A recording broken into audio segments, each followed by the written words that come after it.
Hello, welcome back to another Ruffa Sports Cars video. In today's video, I'm going to be going over my own personal thoughts on the state of the sports card market. Now, one of the big things that I've been saying for the last couple months, if you've been watching, or potentially I've been said to some of you guys in person or over text, is that I'm worried about the market value prices and all that, because I think the low-end cards are becoming more super low-end, and the super low-end are becoming absolutely super low-end, like super low-end, and then the mid-tier, like 10, 20 plus dollar cards are starting to skyrocket more and more because of the liquidity that the repackers provide. Typically, if you don't know, right now especially, it is very easy to sell any card that is upwards of $20 if it has a hard comp, which is also where I'm going to be talking about some potential issues that arises with just a standard market system, like an economic system in anything. This was supposed to be the video of me going over cards that I got at the card shop over the last 3 videos that you've seen posted. But I realized the video I recorded a while back, recorded probably a couple weeks ago, for some reason I deleted it because I needed storage for another video I was doing. So I deleted that video, not knowing it was the one that I needed to upload still. So I'm going to re-record that one. I don't have all the cards for it, but there was like 600 cards, so it's just me going over a whole bunch of low-end stuff, super low-end stuff anyways. But yeah, so this is one of the reasons why I am very much willing to, or wanting to, make a video about it, was Isaiah Likely's game.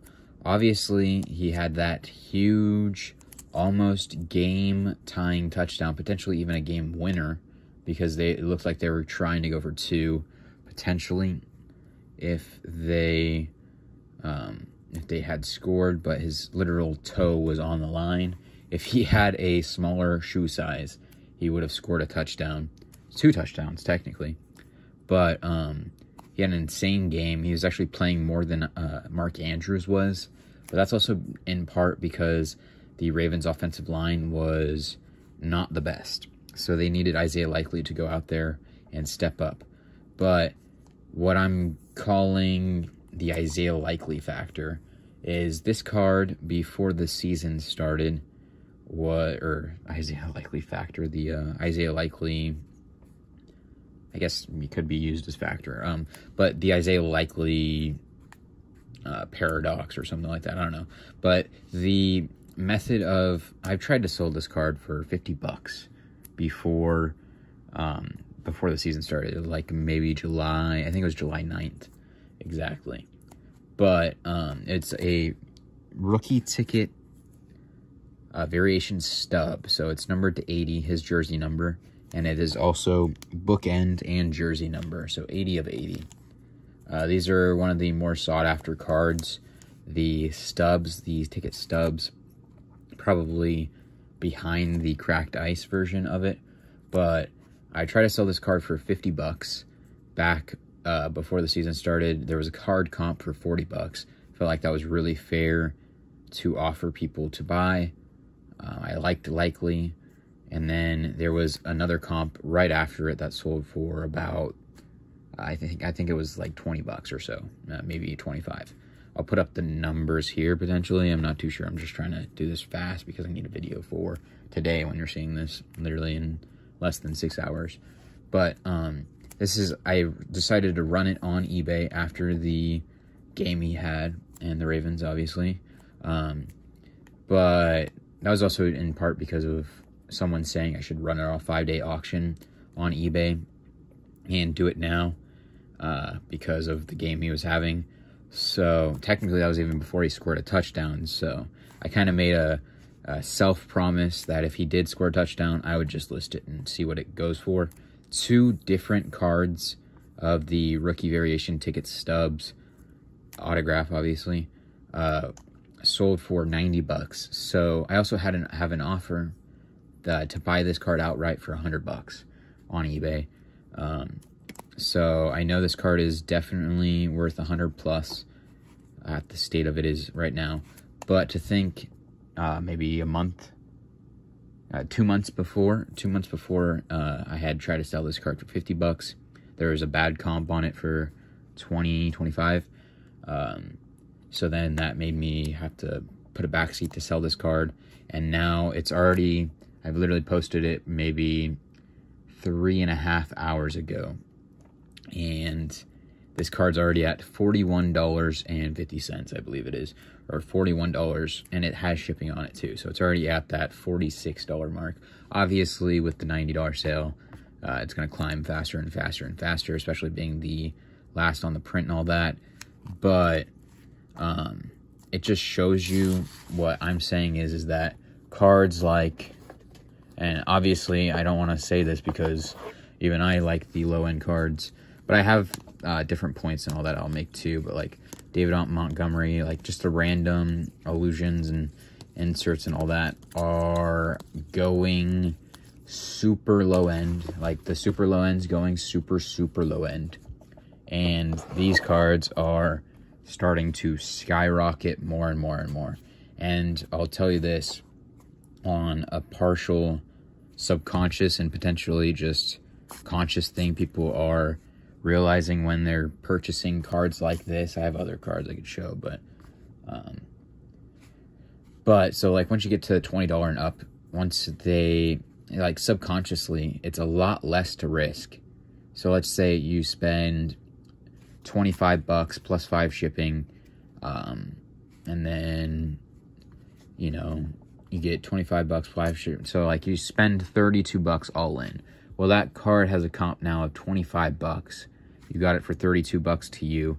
You know you can then sell it for about 85, 90% pretty easily in the market right now. So that's about, what, at least 20 bucks plus. So you're losing, I guess, 33%, right? But you have one card. You have one card that can, you know, appreciate in value, and it's less time to deal with, less work to deal with, just a whole bunch of different factors, right? It's a lot less to do.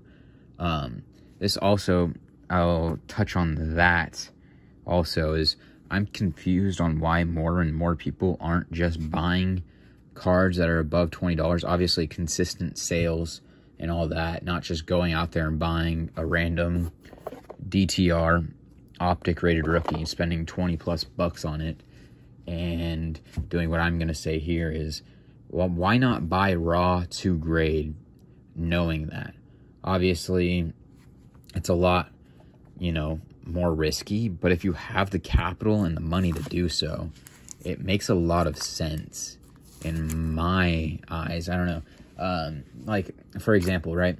Spend 100 bucks on a card. Let's just say it was $90 plus $5 shipping plus some taxes, right? Maybe you're a little over 100 bucks. But you know, especially on a good $90 card, you could get offered upwards of 95, 100, 105%. But depends on your buyers too, right? You might have someone that actually will offer that consistently. So you go, well, I just spent 105 bucks or 102 bucks, let's just say, and I have a hard comp on it of 90 bucks, right?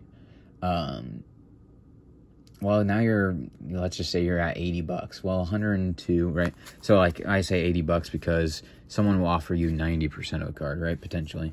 So 90 times 10% is $9. So you lose $9 on that last comp, which is just the base amount what you spent, not the shipping, not the taxes, not the fees and all that. But so you're down $9 there, so you get $81 back. So you're risking 20 bucks each time to get a potential grade copy. Obviously, it's a lot to risk, but you could find like maybe like a CJ Stroud, Anthony Richardson, with certain players like that. I'm just kind of brainstorming. I haven't technically considered looking into it myself, number-wise. But let's just say it's an optic holo rated rookie of CJ Stroud or someone like that. I actually like this idea or this potential suggestion better because I know it off the top of my head what I sold for in the past. But a CJ Stroud green prism rookie. Let's just say it's $180, $90 card, somewhere like that. Let's just say it is a $90 card. Well, I know a PSA 9 I've sold a PSA 9 for that, like at like $230, $230 or something like that, I think it was. The 10, I'm guessing, is at least $500, $600. No? I don't know. I'd have to look into it, but if you're going to have upside like that to get potential gems and, you know, a relatively low floor, that could be a potential hole in the market or something that also then increases the liquidity and the amount that are being sold above a certain dollar range, right? You'd have to find certain cards and all that. Obviously, you have to be willing to risk that amount of capital. I'm definitely not willing to try to risk that amount of capital to try to potentially grade and all that and just rinse and repeat. To me, it just doesn't make much sense on where I am at, you know, monetary-wise. But, I mean, technically, I don't know. I have, like, a couple cool cards that would be good to grade. But it's a lot less to risk, is the whole thing. You're not losing, you know. Like, for me, I've probably spent, let's just say, on 100 cards like this, I have to spend, I don't even know, like, I mean, like $40 or so, right? Let's just say $100, 40 cards, right? Something like that. I'm making 57 cents if a card sells for $1. Here, here, here. Some of these cards, you know, you have to wait for the right person for it to sell for $1. Sometimes you'll get $2 on a cards like this. But I get 57 cents on Whatnot after fees and all that. And then I have to pay 7 cents per top loader. Certain things, right? Supplies and all that. It pretty much brings me down to making maybe 5 cents a card if I'm buying in bulk like this. Obviously, if I was only buying bulk stuff like this, I would not spend 40 cents a card. But I'm just running an example because technically I have spent about that. Yeah, about that actually at my local card shop on that deal I was talking about in the last 3 videos. But definitely not on stuff like this. I'm going to be a lot more selective and choose certain cards. But even then, right, you're going to have some potential issues with certain cards you run and, you know, might not be able to sell them and all that. But, I don't know, it's just something to think about. I just, in my eyes, I don't know, I just see, I don't want to talk about it much. Obviously, this is one game in the market. So I might have to make another video about this after the week's games is up. I just know this is pretty much, I already spent 14 minutes talking about this particular thing. So now I do need to upload this. But it's something I've said in videos and videos. I think low end's going more and more low end. Super low end's going more and more super low end. The higher valued stuff is starting to take off because there's a lot more liquidity, a lot less risk, right? Especially if you can buy direct. That would be the whole thing too, right? If you can buy direct and, okay, that's another big thing, right? If you can buy direct, let's just say this is a $100 card, right? If you offer someone 80% of comps, right? You cash someone out at 80% of comps, you know someone who buy it at 85 to 90%. And then you look for grading. You look for grading. You look for certain things, right? Maybe like somehow slipped up jersey number. Somehow maybe you like Isaiah Likely as a prospect, right? I liked him before. That's why I was, you know, one of the cards I liked was this card out of a bulk deal I did. But if you're cashing someone out at 80%, looking for grade potentials, let's just say, instead of this DTR, it's a Jordan Love Prism rookie, right? And then you say, this is probably going to get a 9 or a 10. Well, let's say Let's just say there was, you believed it would get a 10. You believed it would get a 10. The 10 prices, I'm guessing right now, for Jordan Love PSA 10 Prism Rookie is probably $120, maybe a little lower. But I know what the Jordan Love price is going for, $20. At least it was last I checked. That's 600% markup price there. But if you're buying at 80%, you're spending $15 on a $20 card. You have no risk at all, because you know if you're able to acquire these cards, let's just grab a whole bunch, right? All these cards are $20 cards. You pay 80% on them. You know someone who'll cash you out at 85 to 90%, depending on the card, depending on the situation. Maybe they'll cash you out on more, higher percentage, depending on the card, right? But so let's just think about it, right? 5% of 20 is $1. So that's 1, 2, 3, 4, 5, 6, right? You're making $1 each time you do that. With, let's just say, every 10, every 20, you're getting that one upside card you're buying, and you're making money here, right? You rinse and repeat that, let's just say even once out of every 20 cards you buy, you find one. So you buy 21 cards for $20. You're spending $420. Sorry, my mind's everywhere because I have ADHD and all that. But $420, right? To get, you would have 20 cards that you would then sell. Actually, technically, because you're not spending, so I gotta find a calculator or something. 1 second. Or I can just find a paper. Okay, 15 times 20, I don't even need a paper. 15 times 20 is $300. $315 that you're spending. And then let's say you sell 20 of them at 16, that's $320 there. So you're already breaking even. Technically not with the buy cost. Let me re-explain this. So let's just say this is 20 cards, right? With the one. Let's just say 21 cards, right? These are all $20 value. These are all $20 value cards. You say, I'm going to cash you out consistently at 80%. That's what I pay. If you don't like it, then you don't have to sell to me, right? You have 21 cards here. Someone's decided to sell you. They need liquidity. They have $20 cards. They want cash.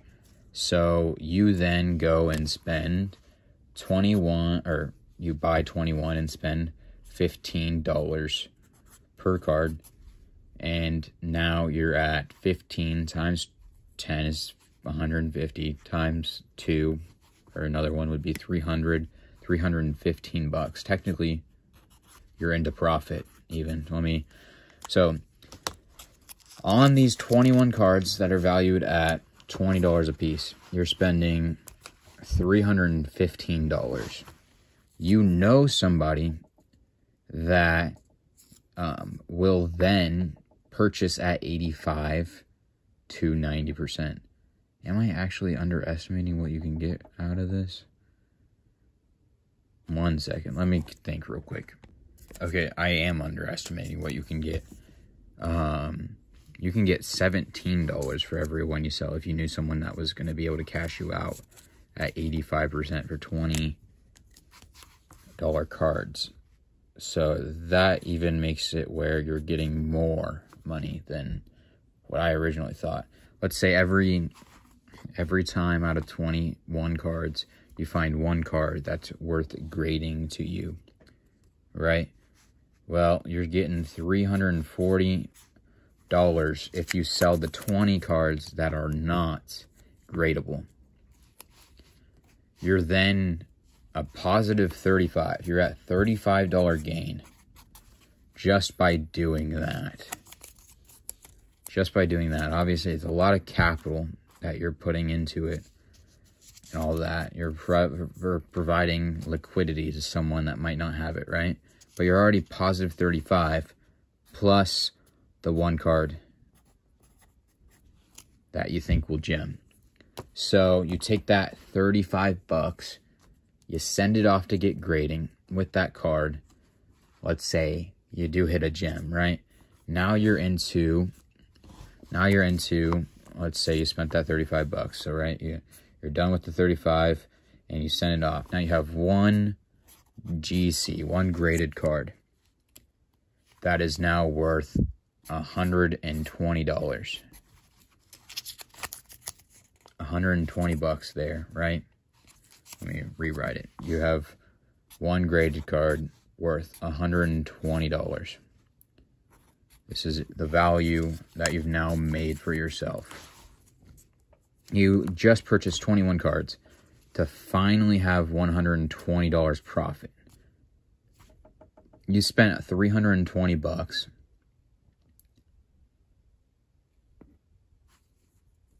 Right, yeah. You spent 315 bucks. 315 divided by 120. Right? That's your... Yeah. Okay, so I'm realizing why this is actually sustainable market-wise if people do this right, especially for repackers and all that. Especially technically, is it sustainable because the consumer that is purchasing the repacks are then not being able to get these for surefire graded cards? How many people are doing this, for one? How many people are going to start doing this, for two? Why are more people not doing this? Because you're at 315 bucks to make 120 bucks. That's at least 1/3. That's 33% gains. Let's say you're able to do that every 2 weeks. Every 2 weeks. Let's just say once every month. Say once every month. This is crazy. I'm thinking about it. So, let's say... Yeah, I should even do it just based off of 100 bucks. It makes the math way easier for me right now. Technically, we could just do it based off 100 bucks and figure out each 100 bucks you invest, what you'll end up making per year times 0.33. Let's just do that. You're making 33 bucks every $100 bill you invest each month. That's crazy returns. I'll just say that. If you're able to learn the grade, if you're able to actually have someone that will consistently cash you out on $20 cards for that 85 to 90%, if this persists, you repeat that each and every month. Technically you can reinvest too, right? So let me do some math here. Let's just say, I'm gonna have to do some math. I could do a little a Google Excel spreadsheet if I wanted to, but I might have to. I mean, I don't have to, but it might just be easier. But all right, let's do it. I'm guessing $103 your first month you would then expect to make. Technically, let's just make it easy. 120 bucks, because like I said, this is what that graded card is worth. Technically, okay, let's just say 103 bucks. Your first month, you can make 103 bucks because realizing you're gonna get offered 85 to 90% depending on the card and depending on the person and all that. So your first month, you're making 103 bucks. Well, you put that back there, 415. Then you get another 33%, which then would then be, I'm just free winging it, 140 bucks. I'm just free winging it. I'm not gonna worry about the details, right? 140 bucks there. So now that's your month 2. You're at 140 more bucks there. You're at 555. You then make off of doing that trick. Technically, you have to get the credit card back too, huh? So I guess a month is probably pretty... You're right, yeah.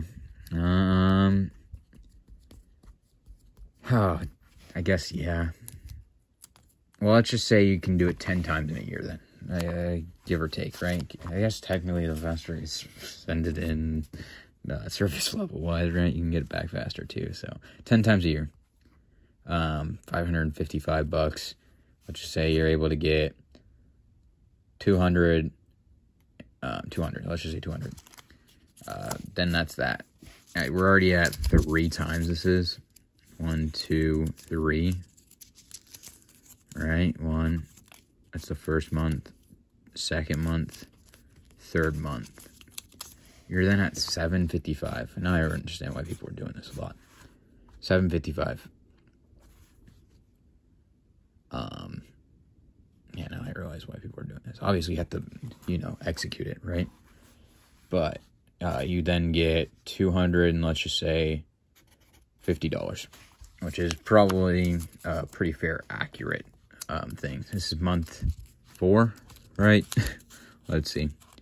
1, 2, 3, 4. Yeah, it is 4. Now you're at month 5, and you're at $1,005.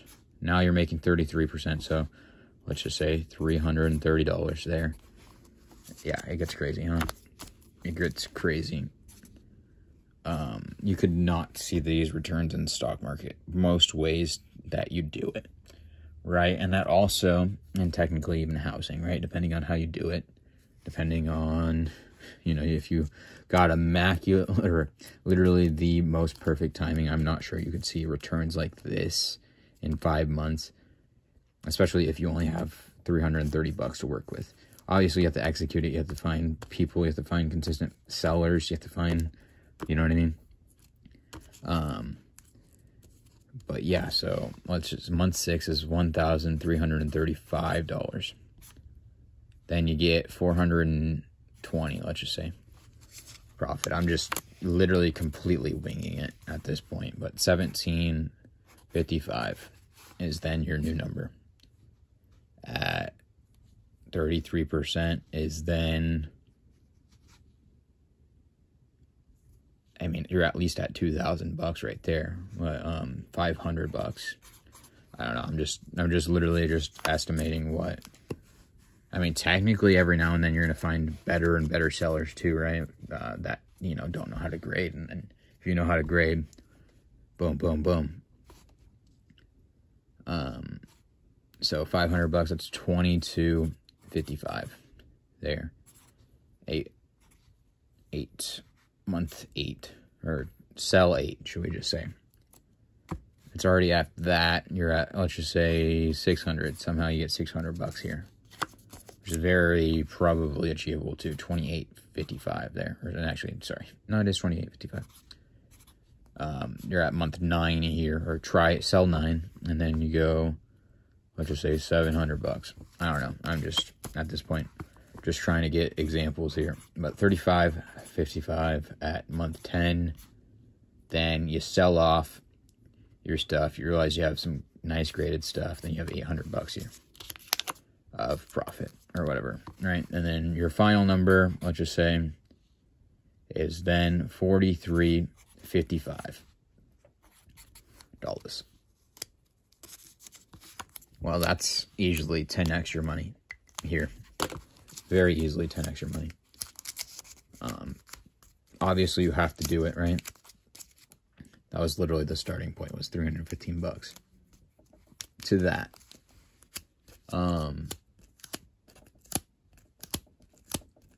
Obviously, you have to spend 80% to make 5% and potentially hope each time you're going to get a graded card too, right? Just some things. But technically, if you sell that extra card for another $16, you're getting like another $50 there. So you can then buy 3 more cards. That's 24 cards you can then buy. Rinse and repeat that. That's at least, then you're buying 50 cards.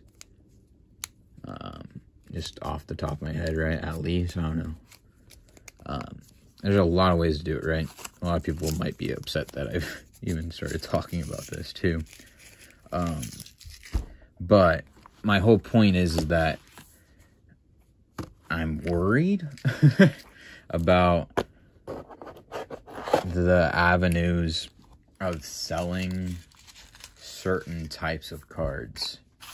If one aspect of the market declines rapidly without a solution to fix the hole in it, how long will something like that last?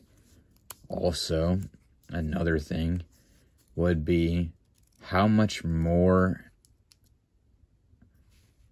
apparent does this, right, this entire method of selling, right, become to people, and then thus creating more and more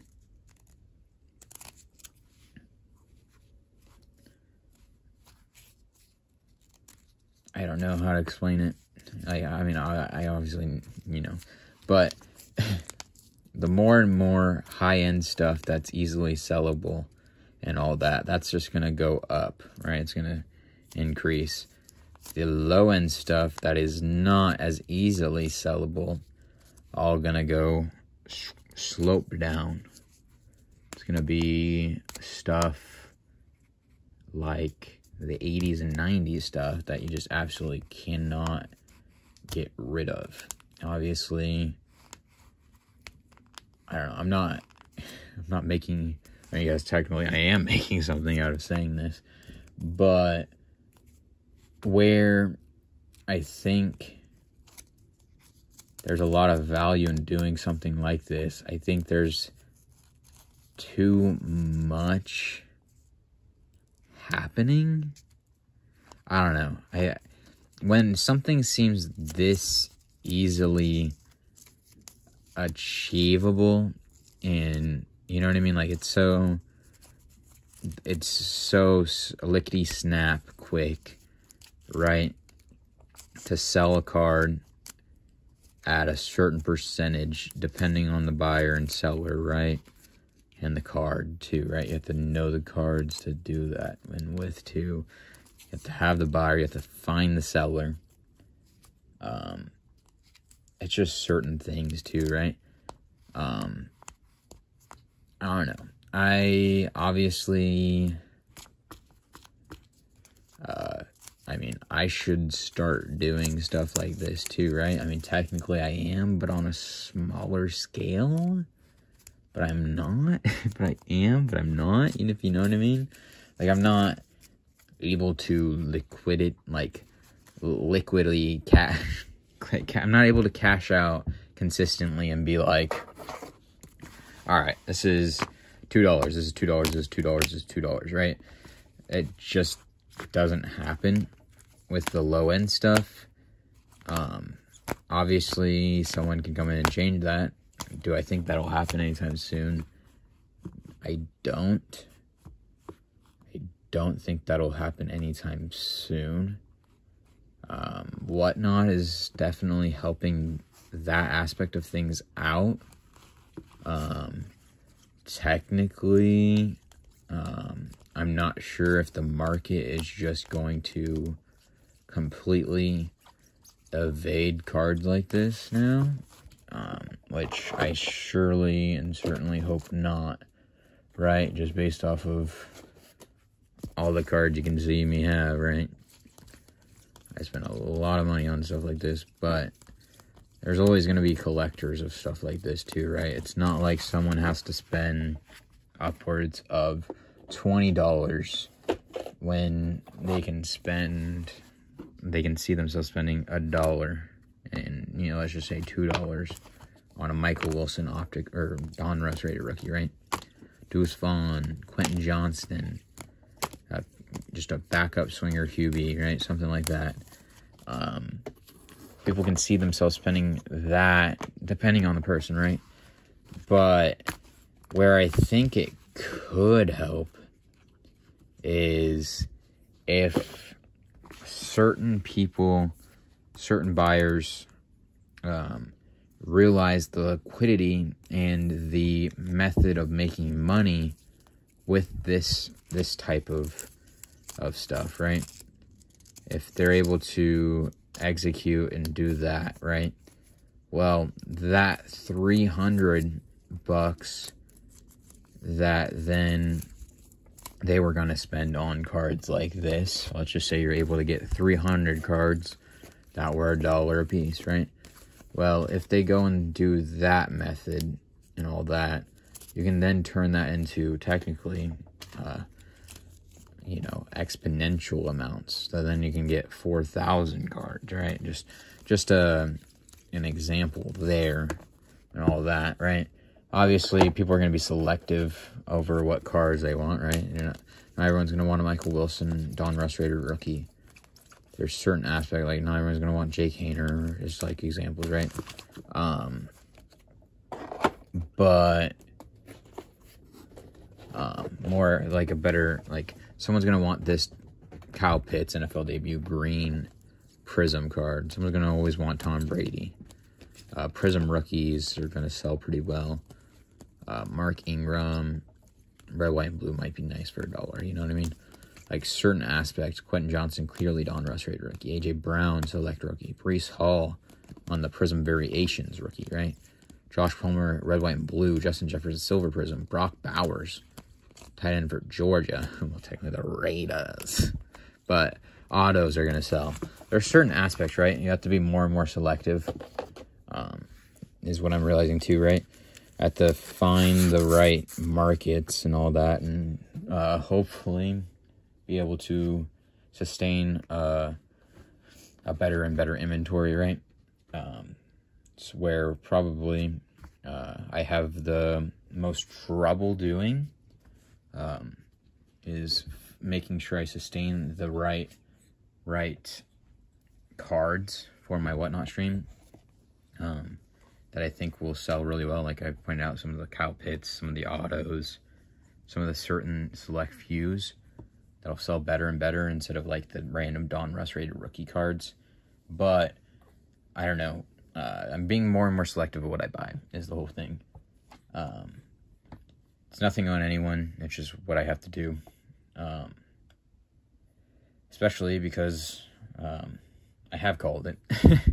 I've been talking about it for a long while. I think technically we'll see probably, hopefully, I'm hoping a lot more sales happen this year, especially with the Likely story. You'll see more and more people able to, not able to, but purchasing like Don Rustrader, rookie Michael Wilson's, like certain stuff like that. Like the market will start to dry up, again, is the whole thing. And like certain cards will start to rise in value. You know, certain things will be more sought after, like technically like this. I couldn't sell this last week, but Carson Wentz blue XR out of 199 color match. I mean, obviously it's not like, but it's still a cool card. Kyle Pitts green Prism rookie. Certain stuff like that will start selling really, really well. Brian Robinson, Mosaic Prism rookie. Bryce Young, OG Origins rookie. I'm pretty sure he's going to have a decent year. Justin Jefferson rookie. Certain stuff is going to sell a lot better. But also, these low-end cards could also see a little rise too. What you're really hoping is that someone, what I would hope, I think this would be the best situation for the entire sports card market as a whole, is for someone to come in and... So what I think what we should all hope for the overall betterment of the hobby and the sports card market in general, is something to happen to these lower dollar cards.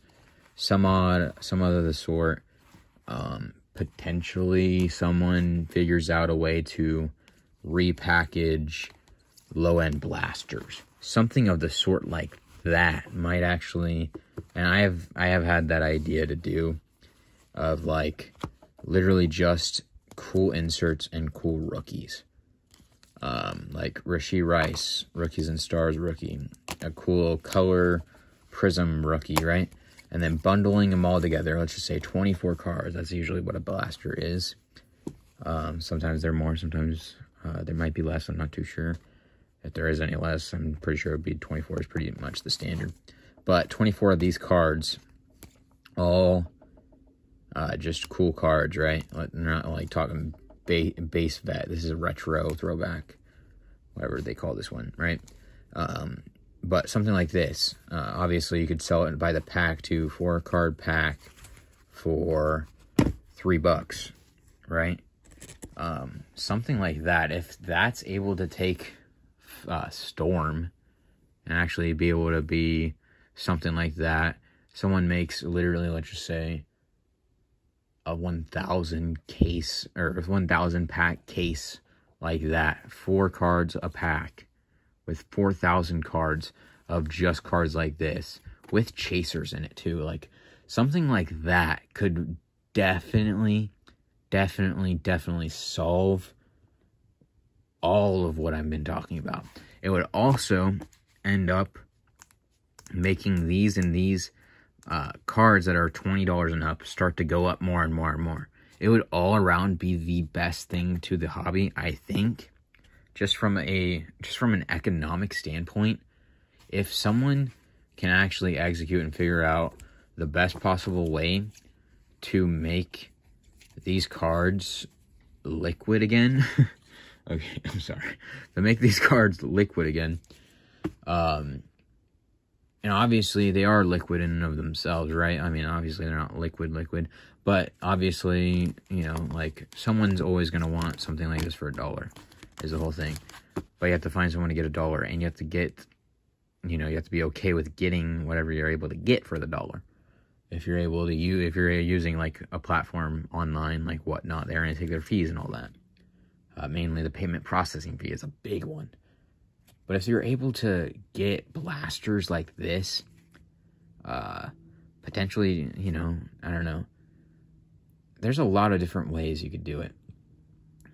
I know of one way, someone got like 20 cards, even just random cards, right? Like players that haven't panned out. I don't have really, and technically some of these players could be players I'm talking about. But like, I'm talking only rookies and inserts and parallels. Someone has literally made like, they're like little 20, they just put them in a little graded card sleeve bag, right? And then they put 20 sleeve cards, and then they name the thing. I'm pretty sure they even used to sell them for like $15, but I know they would do a sale for like $10, or like 15 you get 2 or something like that. If you choose a player in the pack, it was like you spend like $15 on it. But if you choose a player from that team, so like let's say you choose the Jets and you choose Zach Wilson, right? If there's not a Zach Wilson card, they'd give you another pack for free. Just an example. So they're making like off of 20 random cards, potentially some cool ones too, right? You're making, if you're able to sell it for 15, maybe let's just say 10 to make it more, you know, realistic and achievable. $8.50 about, let's say $8 even. That's how much the supplies cost you. You know, sourcing materials and all that, sourcing everything. It costs you a couple, you know, $1 or so. So you're down to $8 there. And you do that, you buy 1,000 cards. You get 500 of those packs. That's 500 times 8. That's $400 right there.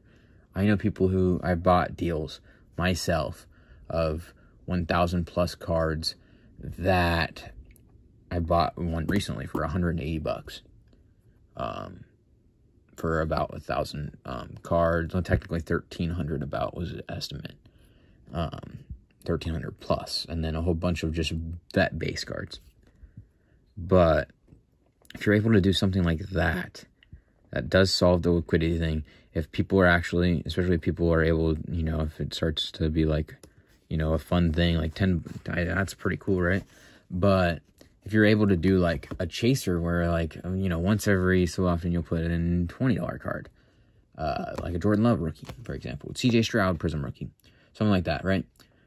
Into these blasters and all that, and you're able to sell the case of 1,000 cards. Yeah, you'd have to get really, you know, it cuts it close to, doing that way and all that. Because if you're going to spend $15 on a $20 card to throw it in, it's going to cost you a lot. I mean, you have to get the other stuff for pennies. Literally penny. Literally something like that. I actually have it mathematically make sense.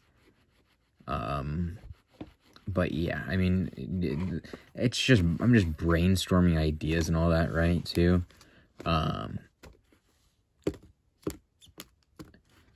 Yeah, I mean, obviously people sell bulk lots too, right? Like people just go 1, 2, 3, 4, like 20 cards, right? Sell it all at once. Some people get a lot of money, right? Some people are able to sell just random 50 card lots, maybe 60 card, 80 card lots for upwards of $100, right? Depending on the cards and all that too, right? Sometimes they are cooler cards and all that. But it's just something to think about too, right? If there's one aspect of an economic system that is unhealthy, if that portion of the entire system becomes healthy, becomes thriving, you're going to see it all thrive, right? So let's just say, obviously, I'm just going to use an example of like a dude trying to push a little dumbbell, right? Something like that, or whatever, a barbell, something like that. They're trying to do deadlifts or something of those sort.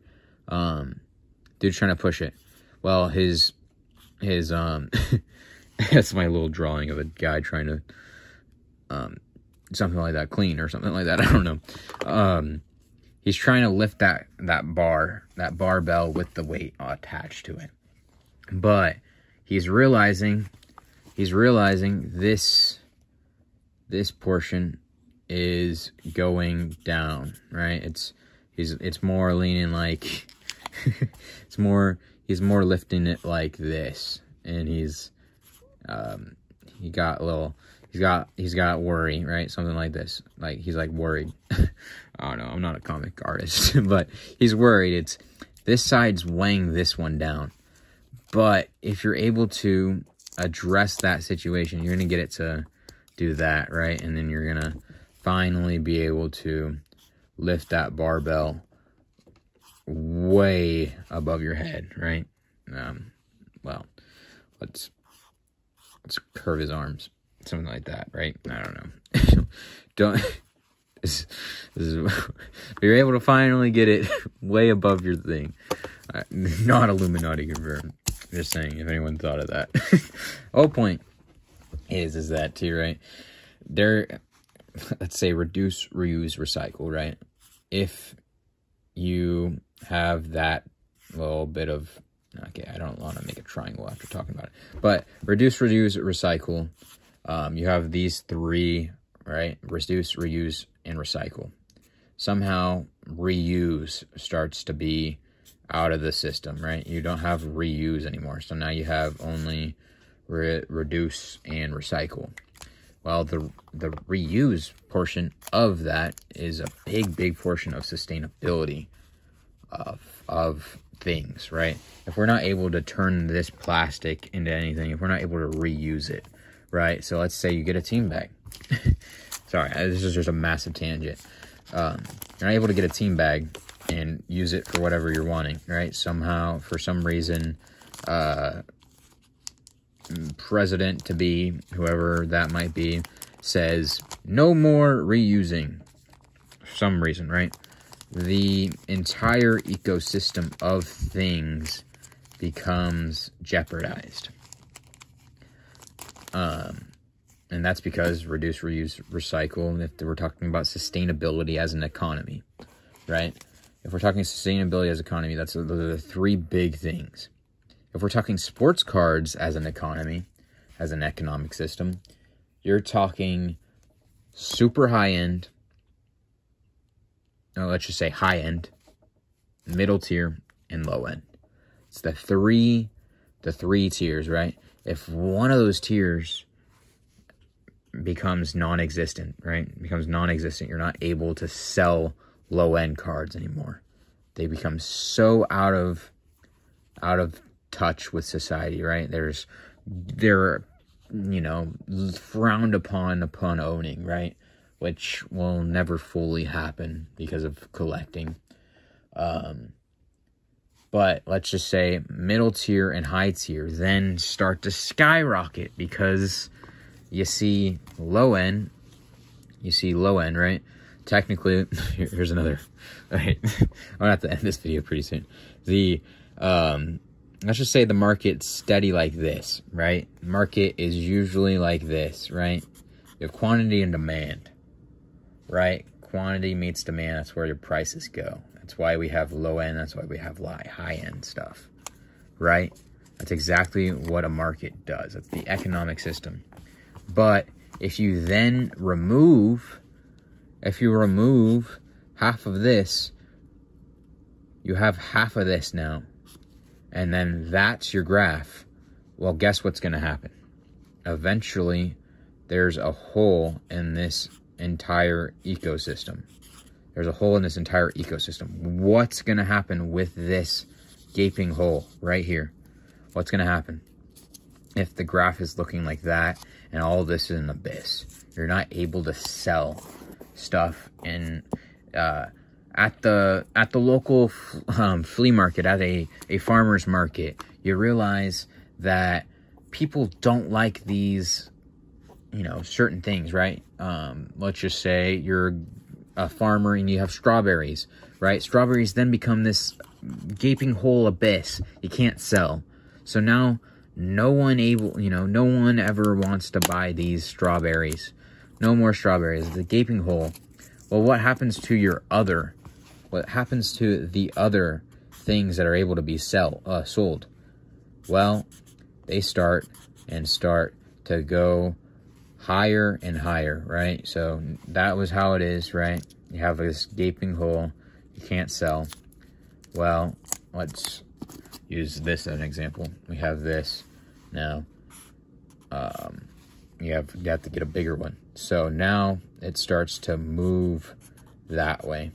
It starts to move further and further that way, right? That's the hole. It moves further and further. This is the gaping hole. This is the gaping hole. Until you meet where, you know what I mean? Like, it's so hard to, because this is like, I don't know if there's ever been examples of it in an economic system. But the gaping hole thing, it, like, to me, it points, like, I don't know. I love business. I love economics during college. This is something I don't think we've ever talked about. Obviously, it's probably been talked about in higher levels, but for the classes I've been a part of, this has never been a situation that was talked about, is if a market then becomes rendered useless at a certain price point, right? Let's just say this is the market and this becomes useless. We already went over this, right? This is useless territory that no one ever is going to want because no one can sell, right? It becomes like chocolate almost, or blood diamonds. If you don't know stories about, those are two big, I don't think it was bananas. What is it? I know for sure it's chocolate. I said chocolate and blood diamonds. Okay, chocolate and blood diamonds. So for chocolate, literally Hershey's and all that, they will literally have there's like this whole entire story. I'm gonna try to leave a link down below, because this is like one major social issue with chocolate that we don't talk about. But let's just say, because this is actually might be a good example, because of this, that story starts to take off. That story starts to take off, and no one wants to buy certain cacao products and unethically sourced goods. So that's where the market becomes rendered useless, right? No one ever wants to pay any amount of money for certain things. Well, what's going to happen here is that the higher and higher dollared and ethically sourced chocolate and cacao beans are then going to be upwards and upwards in money. Obviously, if someone can figure a way out to change and properly ethically source, right? This is just because we're talking about the cocoa plant. If someone can adapt and like revolutionize this portion here, you're gonna see the gains of everything in a whole, as a whole, let alone what, you know what I mean? Like, I don't know. There's just something about this that is not sitting right with me. If this is the rendered useless, if this is the dead zone of sports card inventory, this is then, because sports cards is not a need, it's a want, right? Sports cards is not like if it was water. Let's say water is a need, and then let's just say Flint, Michigan used to provide, sorry for if anyone's in Flint, Michigan, right?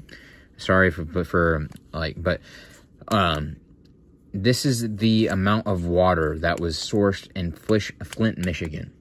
The town over provided a, let's just say 50% of the total water brought to consume for everyday Americans. But Flint then had the water issue. If you don't know about the water issue in Flint, another topic you should definitely look into. So all this is now being boycotted. Let's say boycotted, because that's another potential thing that would cause this gaping hole in the market, is boycotting. This becomes useless because we don't want to drink this water from this place because the town next to it desperately needs water. So then this becomes useless, and all this other water we're willing to pay a higher amount for until this becomes addressed, until this gets fixed and this is addressed in the market and in the ecosystem of water, because we're talking about water here, in the ecosystem, in the overall system of things being. This finally gets fixed. So now we are back to, instead of a gaping hole here, we are now back to where supply meets demand and letting the market be. But without this gaping hole, because technically what's going to happen is eventually something will arise, something will switch, some of these, let's say, here, we're going to keep talking about this apparently, because it is something that needs to be. So if this, right, we understand what the train of thought here, it gets crazy, my thought process on everything. So this is the issue. This is the picture perfect market, right? This is the issue market. I'm going to call this an issue market. This is the picture perfect market, right? This is equilibrium, price meets demand, quantity, price equal, right?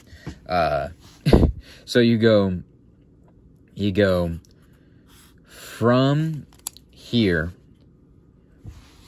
Now we are back to where some of this is useless, right? This is all useless. This is useless. No one can do nothing with it. For, you know, it's just way too difficult to make money with this portion here. So these ones are doing well.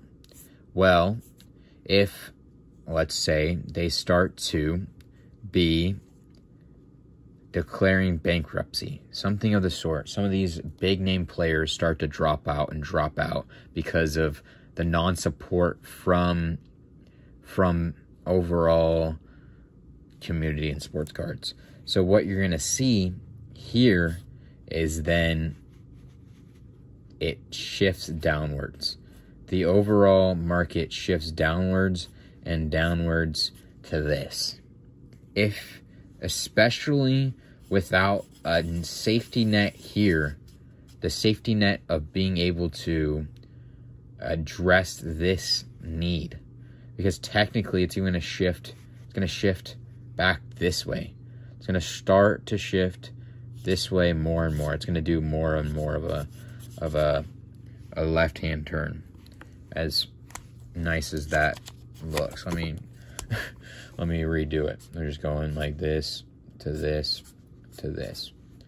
There you go, shifting down, shifting down, shifting down. But if this is useless, these then become more sustainable to market pushes, also in the negative direction. Especially if there is any big player that ends up withdrawing millions upon millions of dollars from the liquidity we're seeing up here, right? There are players definitely having that much amount of money. So they drop out. Then you see a massive sell-off from their inventory. They need to do one last hoorah to get as much cash on hand. And then you see other companies start to sell off. And then you see them drop off. Then you see, technically we'll see a little resurgent here, right? But then you'll potentially see the true collectors, and then market will start to increase and all that. And try to make it a good looking one, and somehow I still used it for furthering talking about stuff. But my whole point is that this needs to be addressed. Something needs to happen here before this starts to plummet. Without a safety net, right? Let's just say you let's just say you're on a 10-story building, right? You're on top of the world. You have a little man has a diving board, something like that, right? There's a swimming pool right there, right? They decide to jump off. They decide to jump. They're going to jump into the water. It's the water down here. They're going to have fun. Their friends are down there cheering, right? Something like that, right? They're going to take a dive into there. Well, if instead of just a swimming pool off a 10-story building, maybe instead you have a net also, right? You have a net. You have a parachute. You have a parachute that you're going to pull. Obviously, maybe, consult with someone before you pull a parachute and jump into a net suspended above a swimming pool. This is all hypothetical. You pull a parachute. You have, what else could there be to protect somebody? Maybe you have a bungee cord. So there's another protection, another safety net. How much more safe are you? Obviously, we're just hypothetically talking about it. I don't know how much more safe you would be, or would you not be, with all of these measures, right? But you have 1, 2, 3, 4 safety measures with this guy in the example, rather than just this lake, or just this thing, right? Whatever the heck, right? Whatever the case may be there. If you have 1, 2, 3, 4 safety measures, if you have 4 different avenues of revenue, you're going to be less likely to be sustainable, to declaring bankruptcy, to having to leave the game. That's just my thought process. Is I think people aren't worried because they don't have to be. But if you worry before you have to be, maybe you will have that parachute. Maybe you will have that. Maybe you will have that. And I'm talking, this goes also for retirement.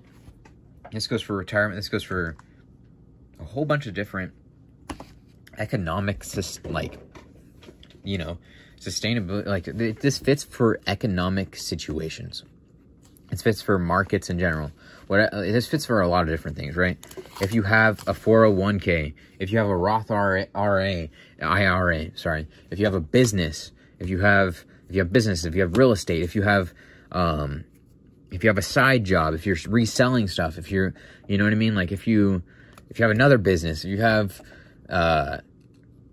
like, there's so many different things, right? If you have investments like sports cards, if you have a gumball route, like gumball, like vending machines, that's one of my dream jobs or dream things, is to get a vending machine, something to do with vending machines.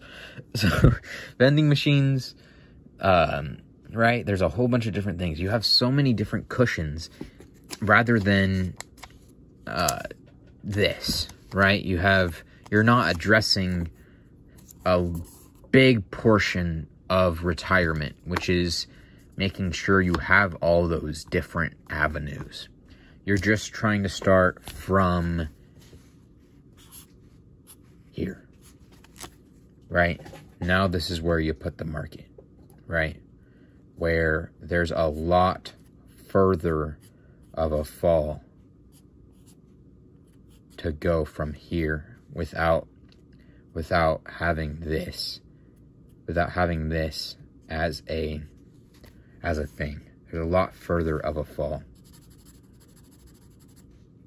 There's a lot further of a fall going from here to here than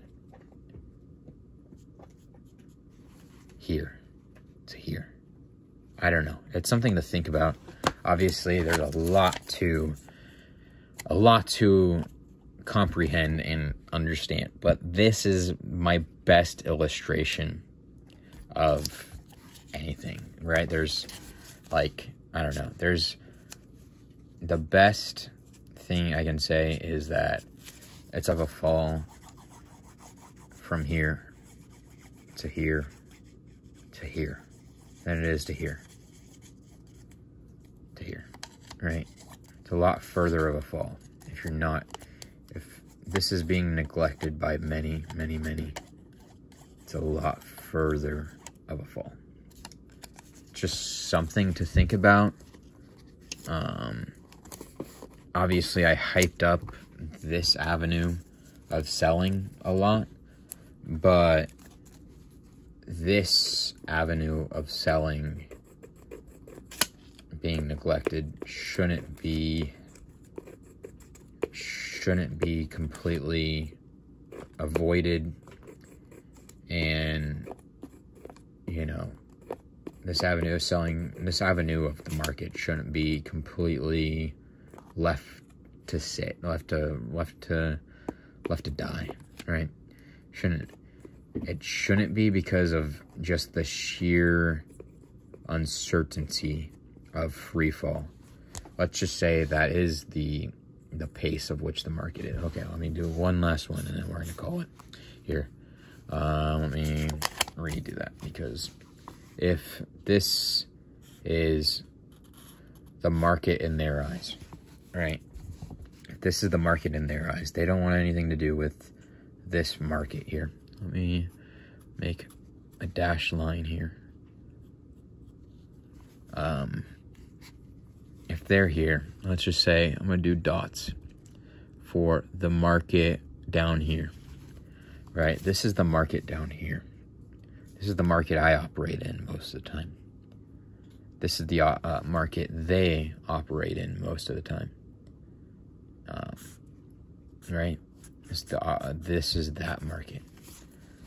Well, there's a huge jump from here to here. There's this entire gap right here for then you'll see to fall. You'll get falls. This one I'm going to try to do really good. And then you'll have fall. You'll see the first wave fall drastically. You'll see it try to and then you'll you'll see people try to capitalize on the money, and then you'll see another fall and a recorrection to where the market is.